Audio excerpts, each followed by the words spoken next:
Hello, everyone, and welcome to today's webinar on automated MRO planning and execution, how to reduce turnaround times and increase output. My name is Liliana Stefan, and I will be the moderator today. I'll start with a few housekeeping items about our webinar today. We'll send you a recorded version of today's webinar by email. And you can download a copy of the slides used during today's webinar from the handouts section of the webinar panel.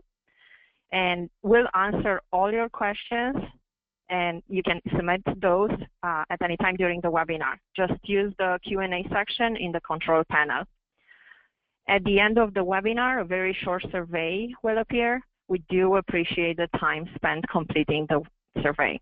We want to make sure that these sessions are as useful as possible for you, and as useful as they can be for you. Now let's get started. Today's presenter is Michael Hamlin. Michael is the President of Field Services at Realization. He is overseeing the field operations, and he is responsible for the success of Realization's past and current clients. Michael has over 20 years of experience implementing our solutions at multiple maintenance, engineering, and manufacturing clients. For those of you who are not familiar with Realization, we provide Concerto, an advanced planning and scheduling software which automates several processes that are done manually today. The clients that have implemented Concerto in our solutions have seen up to 50% faster project completions and 10 to 30% increased output. We hope you enjoy this presentation. Michael? Thank you, Liliana, and good day, everyone. Today, I want to talk about a couple of problems that face organizations when you're talking about planning and scheduling. The first one that I want to talk about is the fact that, and we hear this from many of our customers, is that really in order to build the plan and then to execute or follow the schedule on the floor during execution, it's an art form, and it takes the experts to be able to do it, because they're really the only ones that know how the project should be planned and how to deal with the uncertainties that happen in execution, so to be able to follow the plan and change the plan. Well, what I want to talk about today is really how software today can help automate a lot of the planning and execution and eliminate this need for it to be an art form and really turn it into a process. The second thing I want to talk about today is really the challenges that organizations face around resource management, and how, again, by applying some simple techniques and turning this planning and execution more into a process, right, we can also increase the performance of the organization, reduce turn times, increase productivity by automating and simplifying the planning and execution process. So with that, let me move into my presentation, and then I'll get into the software in just a little bit and show you what I've been talking about. In MROs today, right, the work on the floor is really driven by work cards, right? Work cards, or some of you may call them work instructions. But the order in which these work cards are executed is still a very manual process today.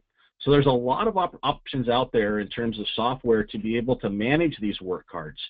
But really, when it comes to planning them, this is where it becomes that art form, and it's a very manual process. And organizations are left with really two options. Either one, plan at a milestone level. So let's take an example for aircraft maintenance. And maybe they have the milestone to complete the disassembly and inspection. Then they have another milestone to complete the repair and build up. And finally, they have the overall completion after the test or flight tests are done. So 3 large milestones. When we go to plan at that level, it's just a large group of work cards that now these systems are generating, maybe 1,000, 2,000 work cards to get through the repair and build up. And the supervisors or the leads on the floor are responsible to figure out day to day which of these 1,000 work cards should I be assigning and in which order. And it really becomes a very ad hoc process. The other option available to planners and schedulers is to spend countless hours linking each of these individual work cards in a sequential order and giving those to the shop floor.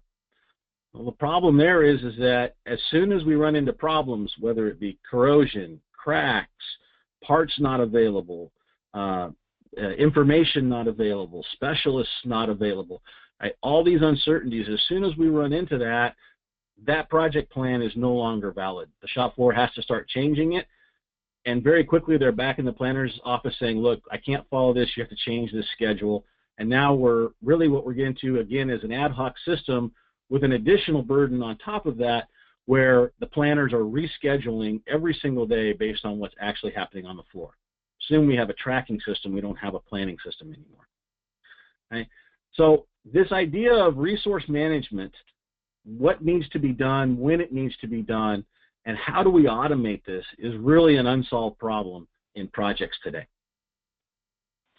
Before I move forward, though, I'm going to show you a short video. It's just a few minutes long, and this is some presentations that were done by customers of ours.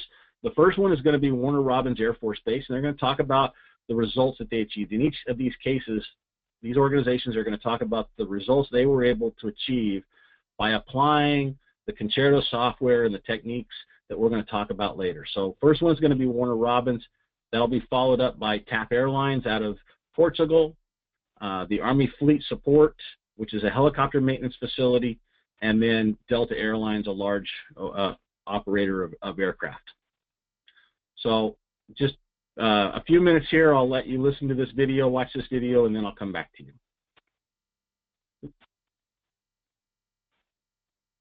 The results have been substantial. As you can see here, 35% reduction in flow days, 44% reduction in WIP. We went from 12.5 aircraft on station on average to 7. Actually, now we're running between 6 and 7 aircraft on station. For our customer, that meant 5 extra aircraft that they now have, and they can generate almost $40 million in revenue for themselves with those 5 additional aircraft. 800 million ton miles of cargo carrying capability. That's huge. We have a shortage of that in the command. We reduced the turnaround time by 21%, okay? Corresponding to 26 days for the narrow body, 1 day for the wide body aircraft, okay? We are also available to expense the subcontracting 1 narrow body seat check. And we provide another aircraft to support the operation between 29 of October and 5 of December. It means that we have 1 aircraft that was available to, if needed, to be operated. What I'm talking about is this reduction in WIP. This is huge. This is aircraft that we're giving back to the Army that they can use right now. We gave them back 6 UH-60s. We gave them back 2 more CH-47s. It's more than $90 million in cost avoidance and savings for the U.S. Army. Reduction in the phased maintenance or scheduled maintenance cycle time. 32%, 52% respectively on the 47s and the 60s. That created, if you calculated it out over the year, that created an equivalent of 8 additional aircraft because they're not tied up in that maintenance process. We gave them back a bunch of aircraft in WIP, and we give them back another 8 aircraft by not keeping that thing tied up. Gain in hangar space, over 18,000 square feet. Another $2 million in savings and cost avoidance.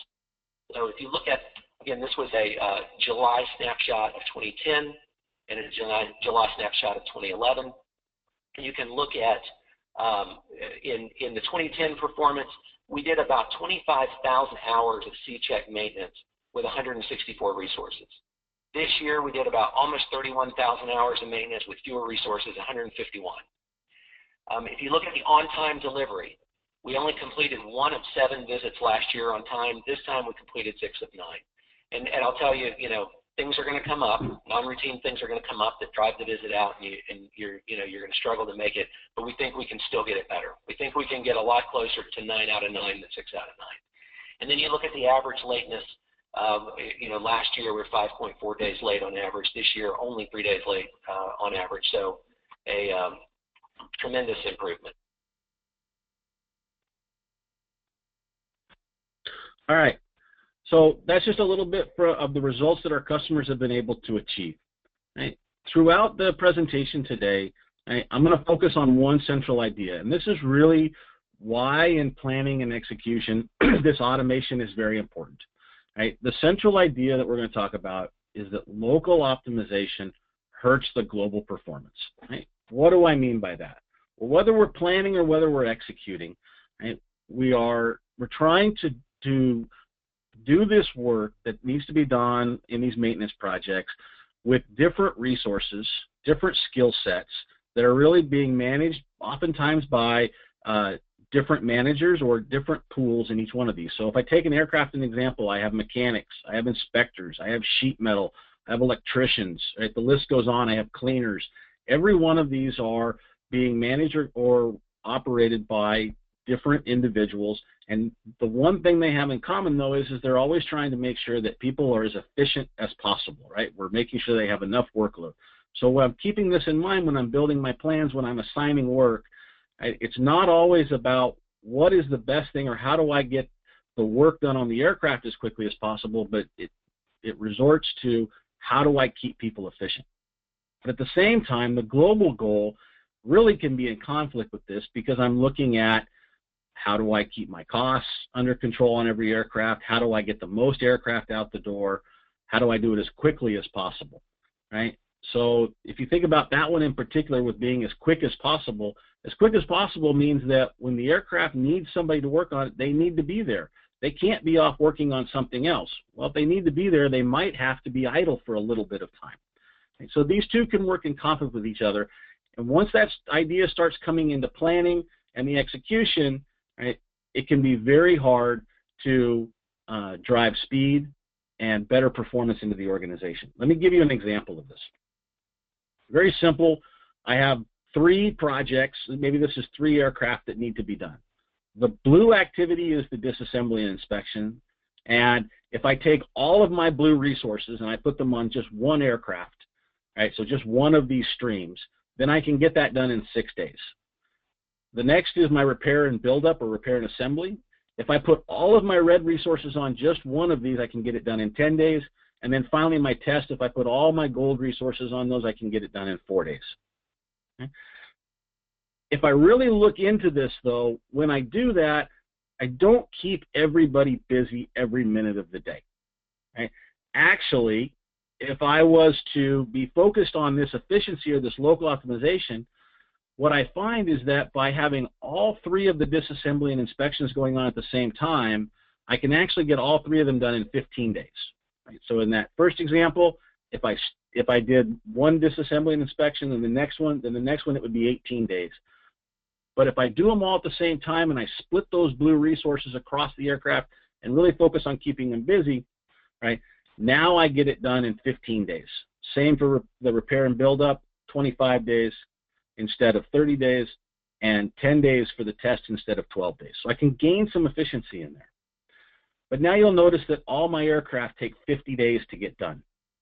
Right? Before I got one aircraft done in 20 days, if I focused. Now by spreading the crews out, it takes me 50 days to get any one of them done, and any one of them completed, and I get even the first one takes the full 50 days. If I'm focused on this idea of global optimization, though, and really focusing on what is the constraint in my execution, and remember this constraint, because this is one of the things about automation, is how do we automate identifying and scheduling based on the constraint. In this case, my repair and build-up is my constraint. And if I'm staggering the projects, right, we heard it from the other customers, controlling the amount of work in process based on this constraint, now you'll see I can get the first project done in the 20 days. I can get all 3 of the projects done in 40 days, and it gives me the capacity to do one more project in that 50-day time span. Okay? The challenge here, though, is you'll notice the blue resources, they're not busy. Right? There's actually a gap. After the first 6 days, they don't have to start the next aircraft for another 4 days. Might be opportunities for training on other activities. There's always uncertainties that happen, right? So there's probably work that's going to fill that in. I doubt people are going to be idle.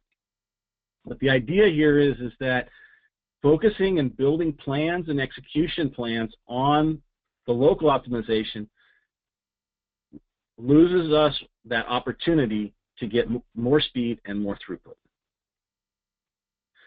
Right? But really, planning is not enough.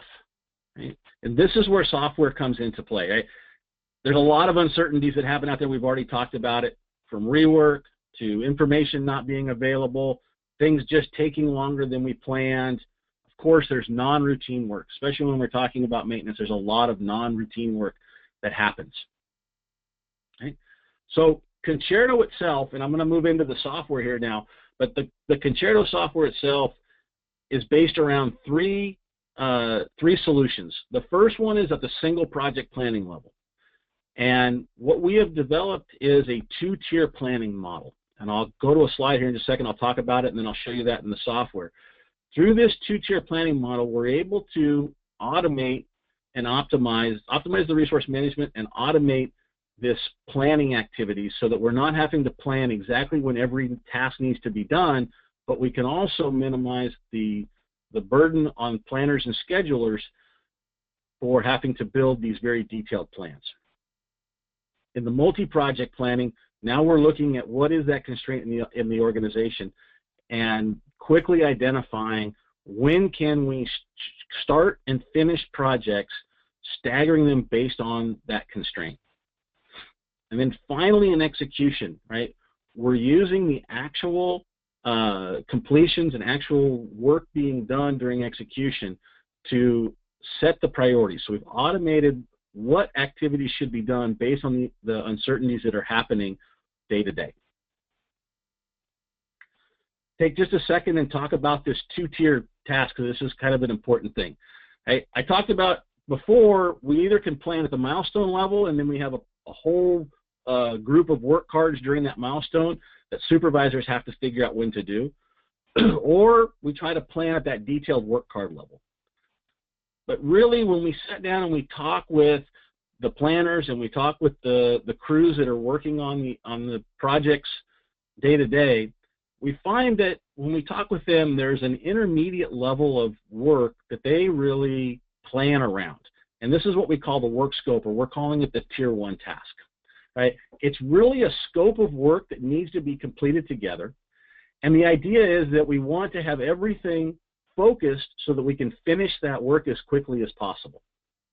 And I'll show you some examples of what these look like for aircraft maintenance in just a second. Excuse me. But more importantly, right, when we plan at this level, these project plans are very stable. Right? The linkages, the dependencies between these tasks, they don't change. Right? This isn't just I do the disassembly and inspection before I move into the repair, but it breaks it down one level deeper into, you know, maybe sections or areas of an aircraft, and there's real dependencies on why I have to remove the engines, right, before I can work on the wings, right? Or there's reasons why I have to finish all the work on the wings before I put the engines back on, or I have to finish the engines before I put the nacelles back on. These types of things. These are real hard dependencies, but that means, you know, tens or even hundreds of work cards underneath each one of those tasks. At the work card level, this is where automation comes in, right? With Concerto, we can link directly into the work card management systems that you have today, and we can integrate what are the work cards that go to these tasks. So we're not actually having to schedule these work cards inside of our plan. We're identifying what are the work cards that need to be completed, and then during execution, based on the uncertainties, we're assigning those work cards out. So we're really only planning the Tier 1 level.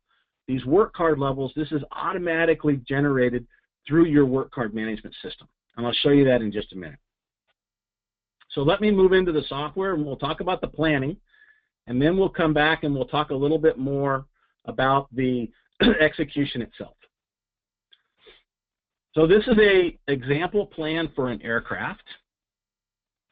And first off, you'll notice that from a planning perspective, if you're used to things like Microsoft Project or Primavera or Excel, right, this takes planning at a little bit more of a visual level. Across the top, we have these phases, right? Maybe some work that has to be done outside. There's some initial cleaning. Maybe if they're large aircraft, maybe we have to remove some things before they can come in the dock. Once we bring it inside the hangar, now we're going to open it up or disassemble it. We're going to inspect it, do the repairs, close it up or do the build up, whatever you call that. Finally, we're going to test it. Okay? One of the things that we'll talk a little bit more about is here in the middle we have this thing called a full kit. Once we've repaired this aircraft, in order to put it back together, we need to make sure we have all the materials, right? This idea of focus and finish. How do we make sure that when we assign people, we have everything that they need? On the left-hand side of these different areas of the aircraft that I talked about, right? So we've identified the lower fuselage, the upper fuselage, empennage, engines, the wings, maybe landing gear doors, cargo doors. Okay? And so now we've created a tier 1 activities, and there may be one, there may be multiple activities that we can have inside of each one of these cells, if you will. So as an example, when I'm doing the disassembly of the lower fuselage, I have this tier 1 activity, right? This is what I want to make sure I'm completing, focusing, and finish, separate of any one of these other activities.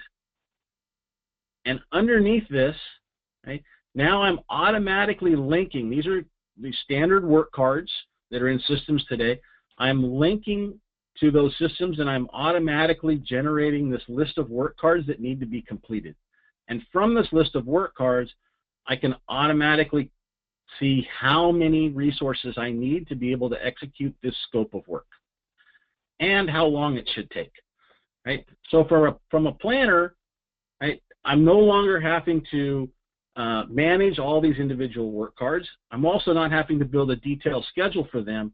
I'm actually only building this tier 1, and I'm letting the systems automatically identify what are the work cards that need to go underneath. And this is all information that we find is available inside of the systems today. Once I have this project plan, right, now my next step, my next step is actually to go in and take every one of these individual project plans and identify when can I execute them based on the capacity of my organization. Okay? So today this is something that is done by planners or maybe a master scheduler, and it's something that they actually spend a lot of time on paper. I've seen them do it in Excel. They spend a lot of time trying to stagger these projects out and see when do I have the capacity. Maybe they're doing it just based on one out, one in. I finish one, I have a hangar space, so I'm going to bring another one in. But that may not actually be the constraint in your organization.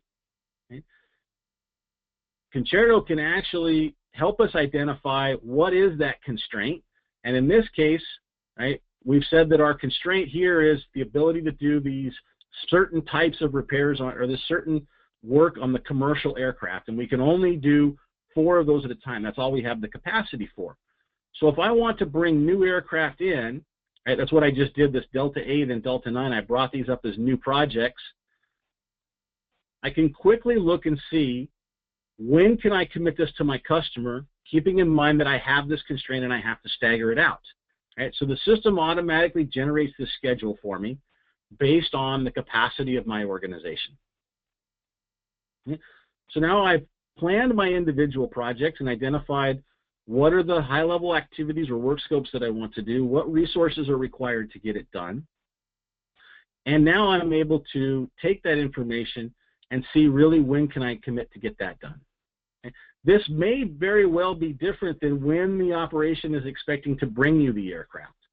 Right? So what we have to be careful is look and see, are these dates going to be in conflict at all with when operations needs the aircraft back? And if they are, then we can go through and we can do what-ifs. We can very quickly do what-ifs. Maybe what we want to do is we want to change the priority of one of these and say, this Delta 9, it's not okay for it to be 926.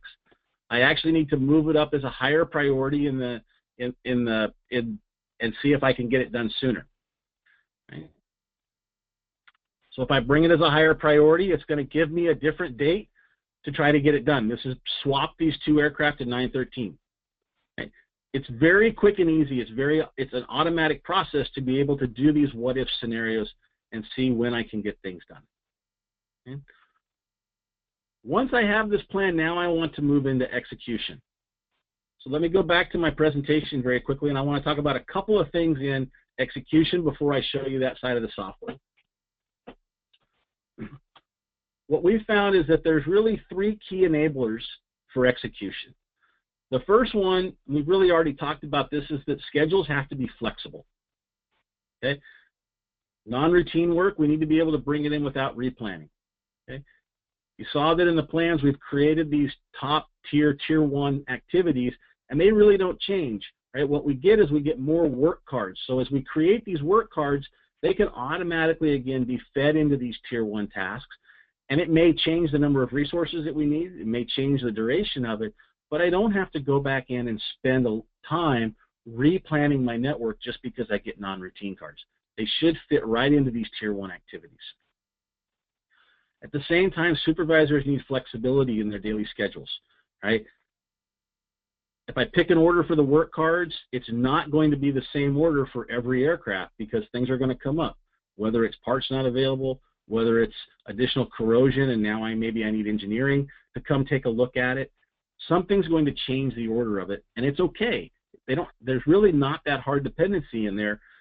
By having this as a list of activities underneath that tier 1, I can keep track of what's getting completed and is it getting done fast enough, but I can also give supervisors the flexibility to assign work out based on what capacity they have and what issues they're facing. At the same time, we have to make sure we can still meet the end date. Okay? And this comes down to making sure that we have good priorities that we're following and we have early warning signals. And this is what I want to talk really about and show you inside of Concerto. Right? So what do we mean by priorities? And not only priorities within a single aircraft, I need to have priorities across aircraft. Because if you remember, we talked about putting all the resources that we have, or at least all the resources that we need, on one phase or one project at a time. Now, I'm not going to say that you guys should all go to just one aircraft in flow at a time. Right? This may mean that you have 10 aircraft in flow, or you have 15 aircraft in flow, but for each of those projects, we want to make sure that there is enough resources that work never sits and waits. We go as fast as we possibly can. And we need good priorities to know where should we move resources based on what's going on the shop floor. So we need some flexibility to move those resources. Now, not everybody, right? If we moved everybody, it would be chaos. But there's some people like cleaners, specialists, experts. Those folks especially need to be able to move. So we need a good priority system to know where to move them. I'll show you that. And then finally, early warning signals. If we're having troubles, we need to be able to react quickly. You've all run into situations where you've sat in meetings and the project is going to be completed on time, the project's going to be completed on time, and all of a sudden the day before the project's delivered, it's now 2 weeks late. Right? Why is this? Well, we don't have good systems today that give us that information early to know whether or not we're going to be on time or not. Right? So I'll show you a couple of early warning signs. Okay. In order to have flexible schedules, right, we need a project plan that has what we call a flexibility buffer, or a buffer built into it. Right? This is not extra time. Right? You're going to see this idea of buffers in the system. Right? If we've said the project is going to take 20 days, it's still 20 days even with the buffer. The buffer is part of that time. It's just so that we know when our activity is taking longer than we originally planned so that we can react to that. And I'll show you again how this buffers. So if you're worried about when I talk about this word buffer, and I'm going to show you it in the software, and you're thinking that, wow, now my projects are going to grow in length, that's not what we mean by buffer. This is not the management reserve that some people add. It's just a tool to allow the software to predict if we're going to complete on time and where do we need to move resources based on priority. The buffer calculation is very simple. We look at how much of the project we have completed. In this case, I have 2 projects. The first project, I have finished the first 2 activities, or I'm about a third of the way completed with the project. But in order to do that third, I've completed 50%. I've used up 50% of my buffer. Likewise, on the second project, I've finished half my project, but I've only used about 40% of my buffer. So the system uses this buffer index and calculates are we using more or less buffer than the work that we've completed? Okay? And that should, if we're perfectly on time, that should be a 1-to-1 ratio. And then we can set these priorities, green, yellow, and red. Doesn't mean we're late. Red doesn't always mean late. Red just means it's a very high priority. So you can imagine that even if you only have 1 day of work remaining and that project is due out tomorrow, it should be a very high priority. We don't want it, we can't afford to miss that last day.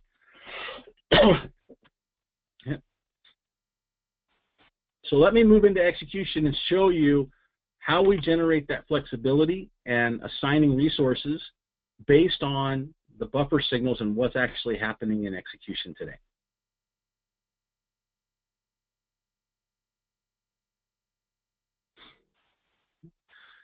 And let me actually start with, before I move into the individual tasks and task assignments, let me start with what I was just talking about, and that is the buffer status, or the status of the project, and see how Concerto is figuring out, are we going to be on time, and the information that it gives you.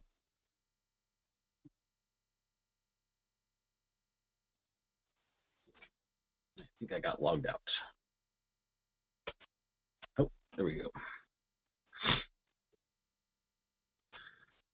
So here I have a list of projects. In this case, in this portfolio, I have 5 different projects, a couple that have not started, and 3 that are in execution right now.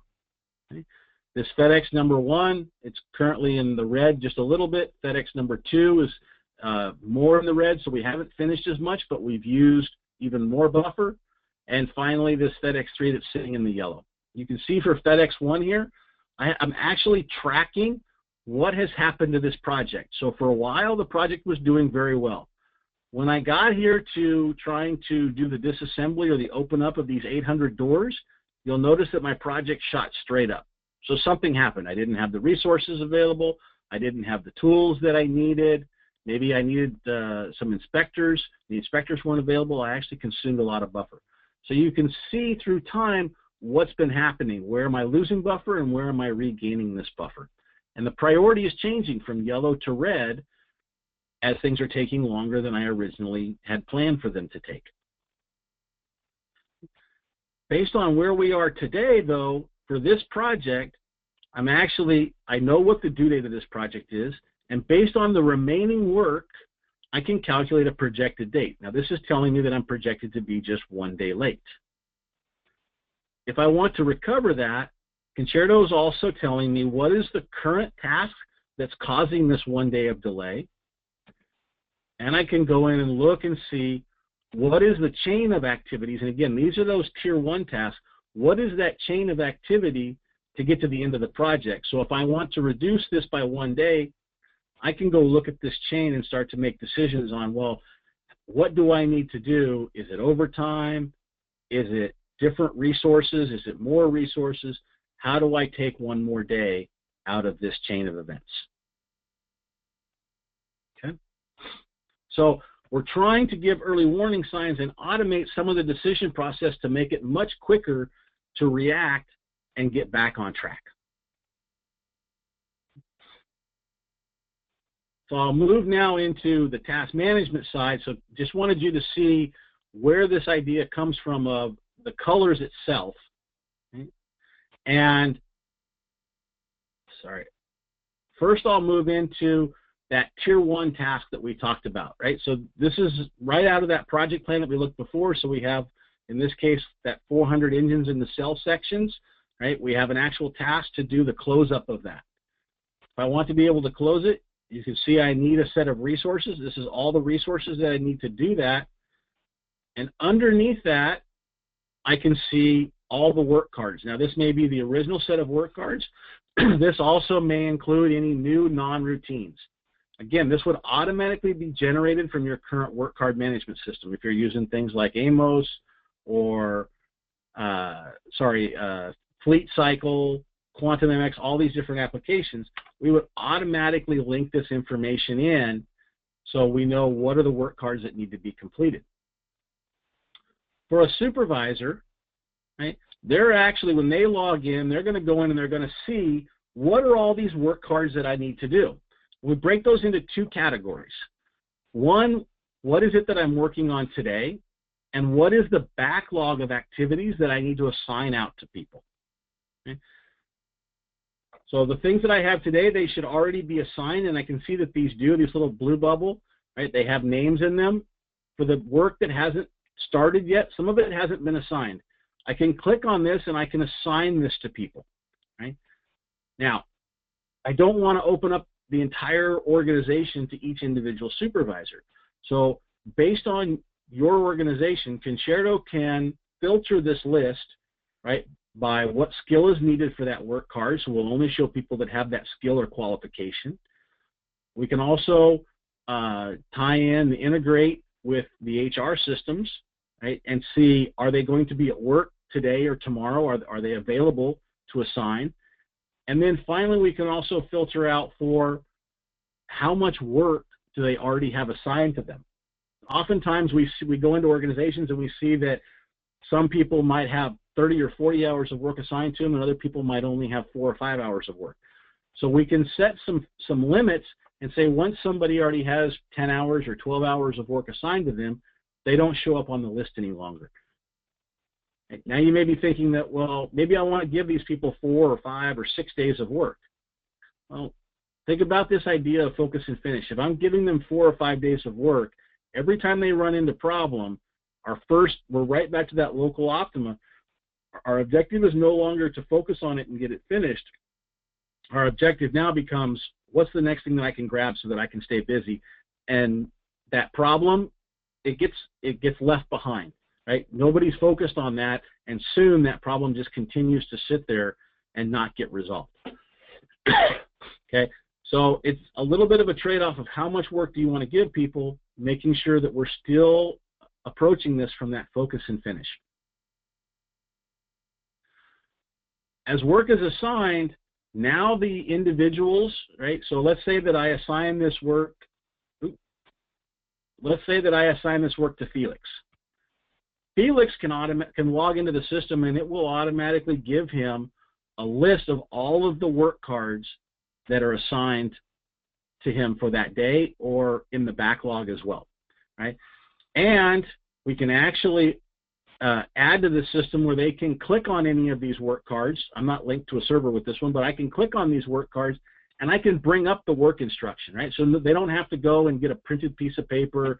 They don't have to go in and go to another system and see what is that work card. So if your organizations are tablet enabled, right, we can actually give you all the information, not only the assignment, but they can get all the information about that work card right there. I know there's been a lot of talk around, digitalization and removing the need for printed paper and things, so we can help facilitate that if it's not something you have in your organizations today. Now, once I have this work and I'm beginning to work on it, the next level of I'm sorry, I missed one thing there. I was going to say, in terms of completing work, right, we can complete work one of two ways. If you still are printing paper and you need to go through the barcodes, of course, you can continue to do things through a barcode scanner or things like that. Completing work for us is as easy as a mouse click. We can simply take any one of these. I can close it. That activity goes away, and again, we can feed that information right back into your systems and automate the closing of work cards. Right? If I need to, I can go and I can open that back up if I need to, but it's just to close things. It's as simple as just clicking on it, and that task is now closed. We talked about the overall status of the project and making sure that we know when are we delayed. But there's also individual tasks that oftentimes are being delayed, and we want to make sure that they don't continue to have problems. So there's two ways, we call this an escalated task, and there's two ways that we can escalate tasks during execution. One, people can actually put a note in here and ask for help, right? In this case, I have an activity on the engines and the cells, and they're waiting on some special tooling. But then I can also escalate activities because they're just not making progress, right? Even though we've put in these processes for focus and finish and such, right, sometimes work still just does not complete. So you'll see here I have an activity, nobody's asking for help, but it's been escalated, and it's been escalated because this activity for the last few days has not made any progress. Right? I'm not getting the work cards done, and so the remaining duration, the remaining amount of work for this task has not come down. So from a management perspective, I can not only look at the project and see, am I running behind, but individual tasks, I can see if they're making progress or not. If they're not making progress, it's another early warning sign to see where do I need to react. Now, we've looked at tasks and being able to assign them out. We've looked at early warning signs. The next thing I want to look at really quickly is how do we give resource managers, right? Because we said this was about resource management. So how do I give resource management an early warning of, do I have enough resources or is there anywhere that I'm going to be short? So we have a report that pulls real time and looks at what is the work that we have planned in the system, how much capacity is that going to take compared to how much capacity that I have. Everywhere that I have red on this screen, this is telling me that I have more demand than I have capacity. In this case, next week, for my interiors group, I'm actually going to be short 20 people. Right? Now, I can drill down into that also, right? We talked about having people with different skill sets, different qualifications. Right? So the system actually understands all of those different requirements, and I can drill down in. Now, what's interesting is you can see that I'm short people for DHL and Delta, but I actually have extra people for the FedEx and the Hawaiian Airlines projects. Right? So now for a resource manager, I can start to look at, can I move these folks around? What can I do? Okay. And we do this for each individual skill set. It's a great way to look ahead and see, am I going to run into resource shortages? Even though I've staggered my projects based on my constraint and I've tried to build the best schedule, we know that non-routines come up, uncertainty happens, and the plans change. So I need an early warning sign to know when is that going to happen. The next level down from that is now looking at specifically what aircraft need what resources and when do they need them. Whether we look at this by the week or we look at this by the day, maybe you're doing very short projects and weekly is too large, so we can look at it by the week, we can look at it by the day, and see how many resources of what type do I need for what project. If you're the project manager, we can also look at it from the project perspective as well and see what resources does each individual project need next week or tomorrow. Right? So just a couple quick reports to give resource managers more tools to see, are there going to be any problems coming up?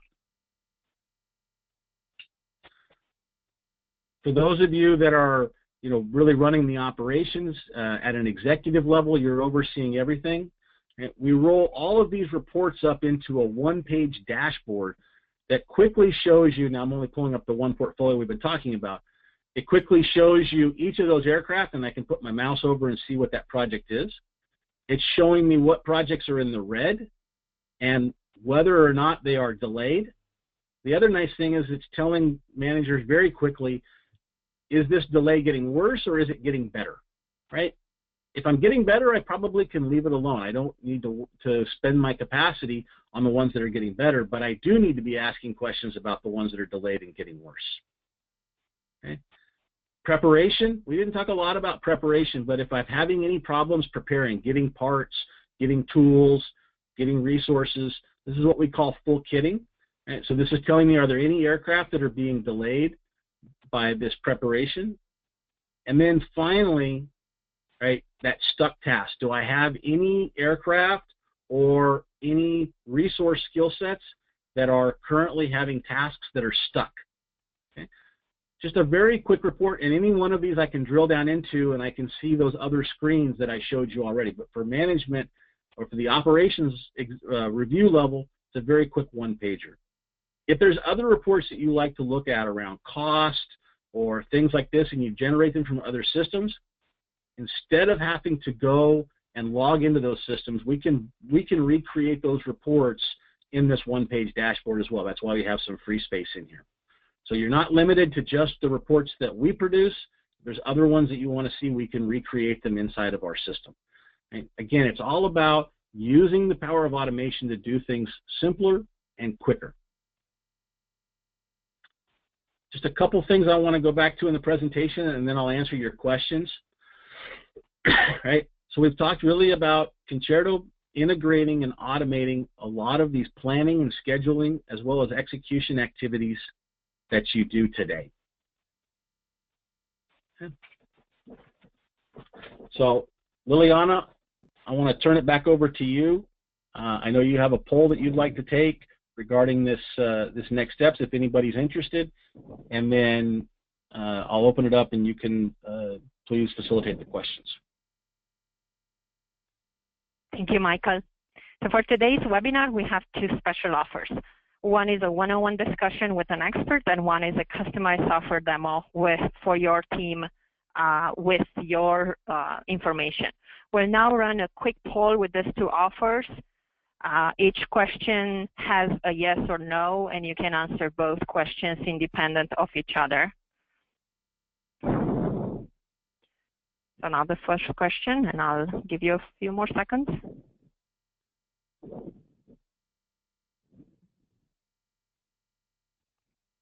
Okay. Now I'll run the second one.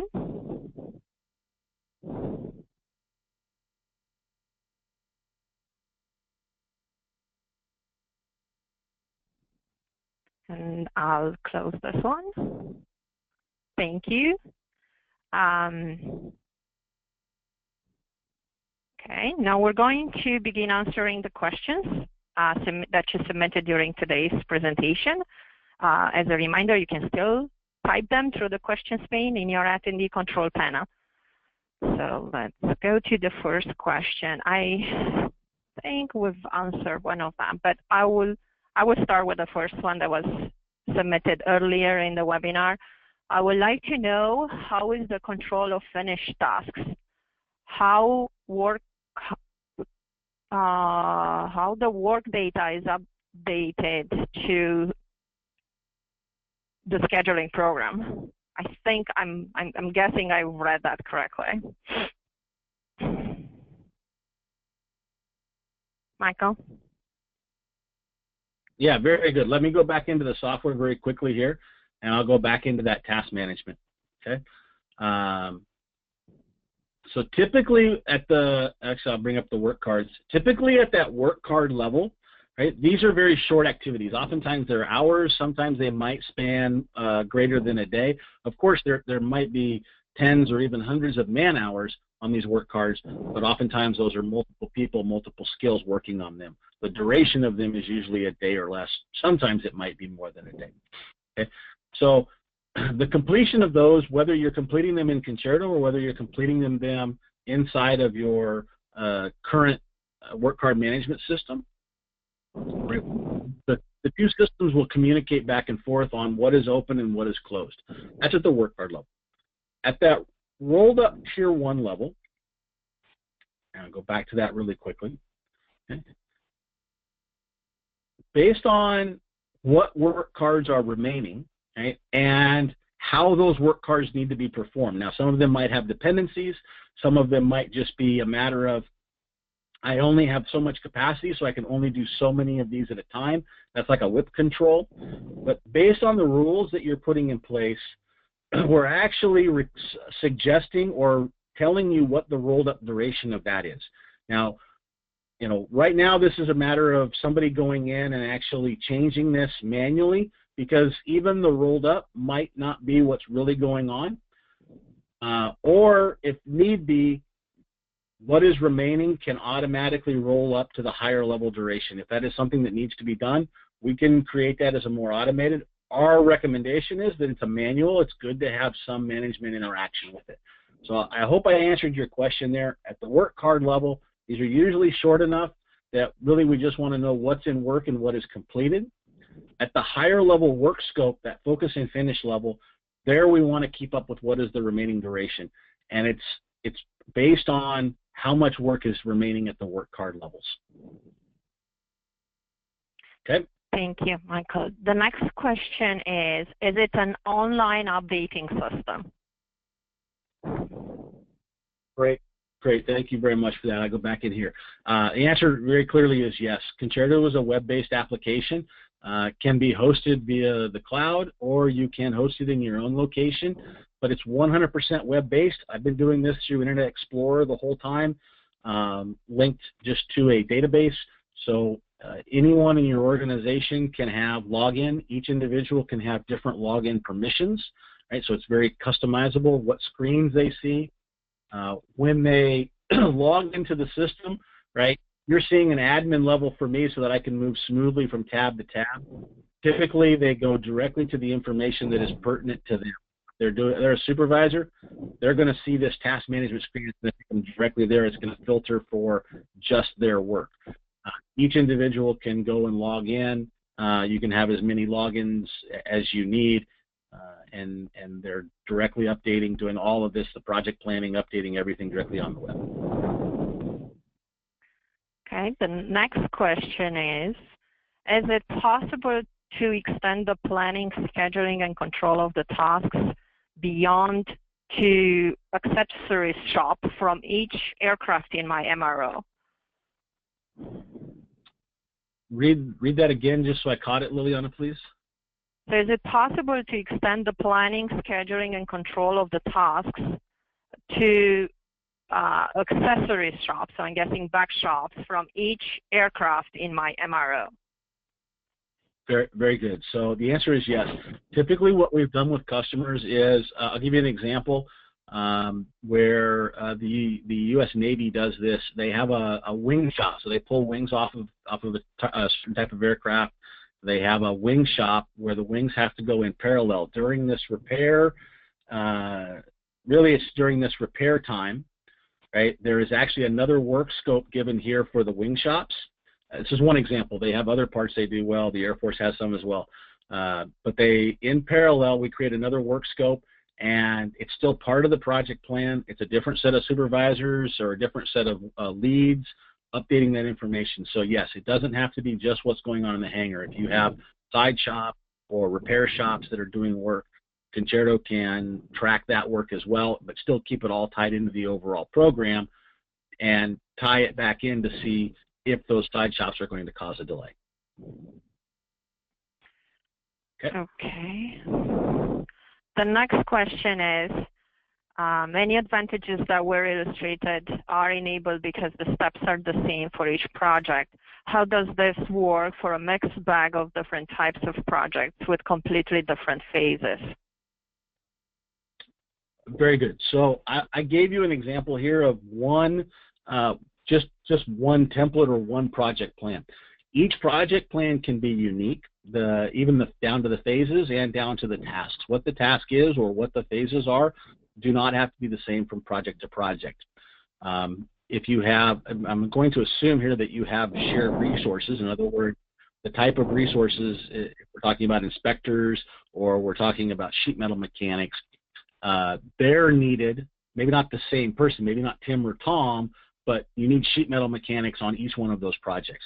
So the software is not really looking at the name or what the phase is, what the task is by name. It's looking at how much work is needed to be done in that phase or by that resource to understand what the constraint is. So you can build different project plans with different names for the tasks in each one of those project plans, and it will still work the same. It's going to compare what you plan to do versus how it's actually executing to set the priorities and tell you what task needs to be done. Again, even in this, if I was to go through, you would see that there are many different types of project plans in this one database. I was just showing you how to plan one individual kind of project. So we still have a few minutes to take a few more questions. So one is, for tasks requiring regulatory sign-off, including specific tolerances such as measurements, brake pad thickness as an example, can this be entered and go, no-go decisions identified and logged? Very good, very good. So typically, a lot of that information is stored inside of your work card management systems today. So we don't want, we are a complementary system to the work card management.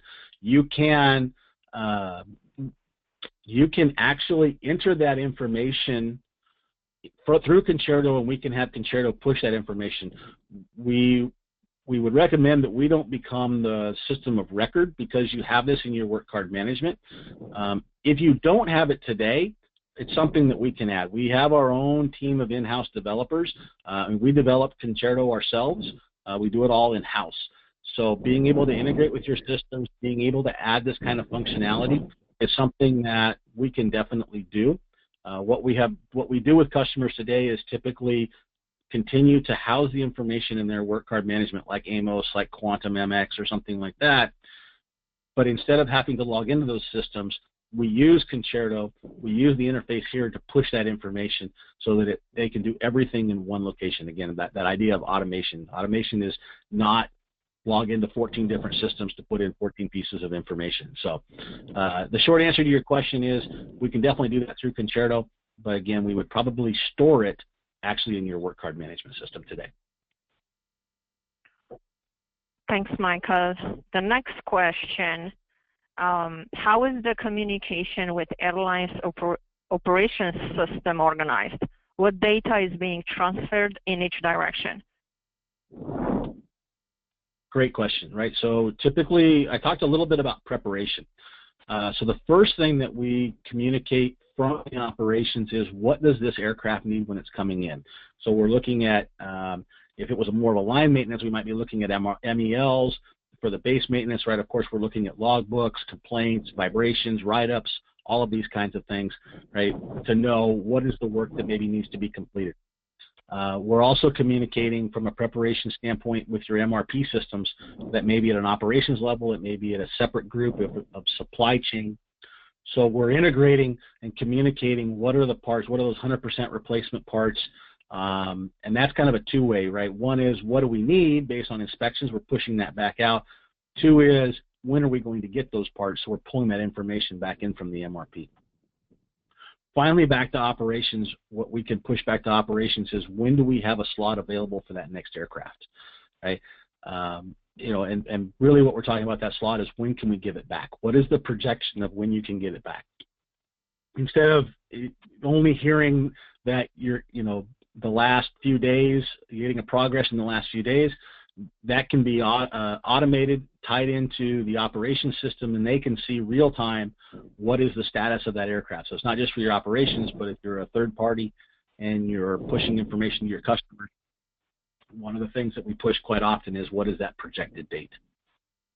So these are typically the types of information that we're pushing or pulling between the two systems. Thank you, Michael. I think this was our last question. Thank you, everyone, for attending today's webinar. If you have any other questions, please don't hesitate to contact us. As I mentioned in the beginning, you will receive a follow-up email with the webinar, with a link to view the recording of today's webinar. Please feel free to share that with your colleagues. On behalf of Realization, thank you for joining us today and have a great rest of your day.